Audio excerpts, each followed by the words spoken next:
Hey there, I'm Dr. Katie McNichol. I'm a licensed mental health counselor and I specialize in the mental health and wellness of teenage girls and young women. And it has been a passion of mine for over 15 years to be working with middle school, high school, college, and 20-something girls. Just try to navigate life, right? Like, life is hard and there's a lot of transition and change when it comes to being a teenage girl and being a young woman, especially in today's culture. So I wanted to start a new series. It's something that I have done for years and years and years, and I feel like now is the time for me to talk more about it. So I often go into school settings and youth groups and other environments where there's groups of girls, and we just talk. And one of my favorite things to do is to do anonymous Q&A. And you may think like, whoa, that's like dangerous, right? But honestly, it never has been. I used to think that girls would ask me like really bizarre out there questions or something to just kind of like get me, right? And that has never been the case. I've always been stunned at how thoughtful, how deep, how compassionate, how challenging the questions are that they give to me. And so I have like stacks. These are just hundreds and hundreds of questions that girls have written to me anonymously over the years. And so I want to start this new series of questions to a counselor for teenage girls, because I feel like you're gonna learn a lot. Whether you're a young woman yourself and you have questions, or you're a parent and you're always wondering like, what the heck is she thinking? Like, if given the opportunity to talk to a professional counselor, what kinds of questions might they be asking?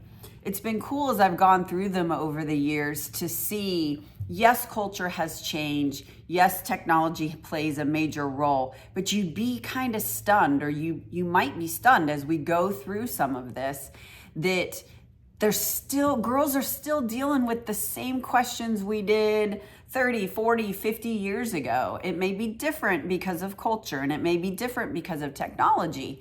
But the questions and the heart of the questioner is still the same. And so I want to kick off this series with a question that I almost always get asked at every single time that I speak. And that's, kind of the general, like, why do you do this? Like, how did you even become a counselor? Why did you want to work with teenage girls? Like, that's a question that I have right here. And so it's interesting, when I first started out as a therapist, my intention wasn't to work with teenage girls. It was really, my motivation was eating disorders. I have a huge heart for eating disorders. You'll learn more about that in the future. But I started working with some young women, and what I started to notice is obviously a lot of eating disorder behavior does start young. And if you can catch it young, then you can maybe prevent things later in life, right? And so in that whole process, I started to realize that there are so many other underlying things below an eating disorder, and a lot of them are common with teenage girls. And so it just became a natural fit for me to work with young women, to work with teenage girls, to try to help them figure it out, like that they weren't alone in their journey, that they were struggling with things that other girls are struggling with, and that maybe their parents or their mothers have struggled with at some point in time. So I would say that's probably one of my main reasons of getting into it.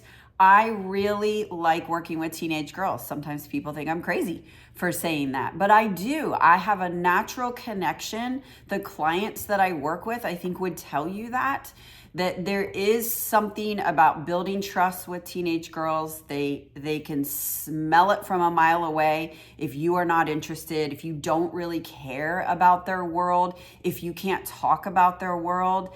And for me, it was just a natural fit. I like being involved with youth culture. It keeps me young. It keeps me current. I see a lot of growth, a lot of change. I see a lot of positive things. I see a lot of negative things as well. And people struggle and go through really hard things. But I have enjoyed being a part of somebody's story or walking that path with them and just being on that journey of trying to navigate really hard things. They don't always want to talk to mom and dad about stuff, right? Like some stuff's hard, and it can be helpful to have an outside person to talk to about that. One thing I do want to say I'm super passionate about is I'm not here to tell people how to parent. That's not my philosophy. That's not what I do. I work with girls to have an understanding of what's going on inside them and then to be able to communicate that to mom and dad. So for me, it's never about, oh, I'm going to teach you how to parent or I'm going to tell you how to parent. That's just not my way of doing things. It is much more about, let me share with you the things that they share with me to help you understand more. So just want to throw that out there. That's part of my philosophy and how I do things. But in this series, we're going to go over the questions that I get a lot. And maybe you'll hear the themes. You'll hear the things that they're really asking. I go back to that. What is the heart of the questioner? Like, what is she really asking when she asks that question? So I'm excited about this questions to a counselor from teenage girls. I think you're going to learn a lot. And I hope that you develop more empathy. If you're a parent or you're an adult working with young women, I hope that you'll feel less lonely. You'll feel more connected, feel like you're not just going through this alone. Almost every girl thinks they're crazy at some point or thinks that they're totally alone and nobody else can possibly understand what they're going through. But my hope is if you're listening to this, you'll start to see you aren't alone, that there are people that are struggling and going through very similar things. You'll be surprised at that. So I'm very excited to bring this to you. I hope you find it helpful. But we're going to be venturing off and answering some of these questions and giving you more insight into the lives and minds of teenage girls and young women.